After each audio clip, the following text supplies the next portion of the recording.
আসসালামু আলাইকুম। ২০২৫ শিক্ষাবর্ষের দাখিল ষষ্ঠ শ্রেণীর অর্ধবার্ষিক এবং বার্ষিক পরীক্ষার প্রশ্নের ধরন এবং নম্বর বন্টন নিয়ে আজকে আমরা আলোচনা করব। বিষয় হচ্ছে ইংলিশ সেকেন্ড পেপার। তোমরা স্ক্রিনে দেখতে পাচ্ছ। ইংলিশ সেকেন্ড পেপারে দুইটি ভাগে ভাগ করেছি, গ্রামার পার্ট এবং রাইটিং পার্ট। আর তোমাদের অর্ধবার্ষিক এবং বার্ষিক পরীক্ষায় মোট ১৩টি বিষয় থাকবে। এই যে ১১০০ নম্বরে। আজকে আমরা ইংলিশ সেকেন্ড পেপারটা দেখব। এই যে ইংরেজি দ্বিতীয় পত্র 50 নাম্বার তোমাদের থাকবে অর্ধবার্ষিক এবং বার্ষিক পরীক্ষায়। এখানে দেখো দাখিল স্তরের ষষ্ঠ থেকে অষ্টম শ্রেণীর বিষয়ভিত্তিক প্রশ্নের ধরন এবং নম্বর বন্টন সংশোধিত, অর্থাৎ নতুন করে এটি সংশোধন করে প্রকাশ করেছে ২০২৫ সালের শিক্ষার্থীদের জন্য, তোমাদের জন্য। এখানে গ্রামার পার্টে কি কি থাকছে দেখো। ১ নম্বর থাকছে identification of parts of speech. Parts of speech শনাক্তকরণ, অর্থাৎ কোনটা নাউন, কোনটা প্রোনাউন, কোনটা adjective, verb, adverb, preposition, conjunction, interjection এগুলো বের করা। 10টা থাকবে, একটা অর্থ মানে আধা করে, 10টা 5 নাম্বার। আর হচ্ছে gap filling with close, parts of speech, use of articles, preposition,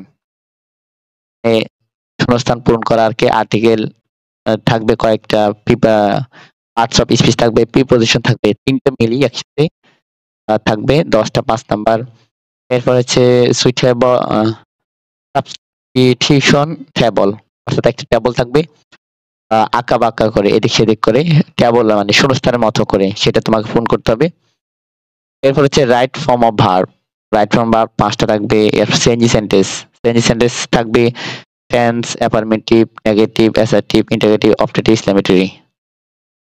তো এবং থাকছে পাংচুয়েশন এন্ড ক্যাপিটালাইজেশন, অর্থাৎ যে বিরাম চিহ্ন, যেগুলো বড় হাতের অক্ষর, ছোট হাতের অক্ষর, কখন প্রশ্নবোধক চিহ্ন হবে, কখন ইন্টারজেকশন চিহ্ন হবে, হ্যাঁ, কখন কমা হবে, দাঁড়ি হবে, এগুলো। আর হচ্ছে এখানে grammar part B, writing part.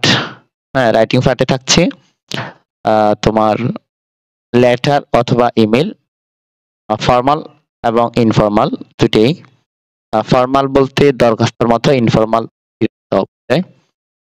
এটা 8 নাম্বার। আর হচ্ছে শর্ট কম্পোজিশন, কম্পোজিশন মানে রচনা, ছোট রচনা লেখা, অর্থাৎ 200 ওয়ার্ডের মধ্যে একটা রচনা, 12 নাম্বার।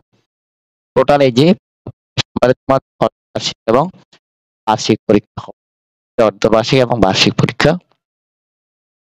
আজকের ভিডিওটি আমরা এখানে শেষ করছি। ভালো থাকবে, সুস্থ থাকবে, আল্লাহ হাফেজ।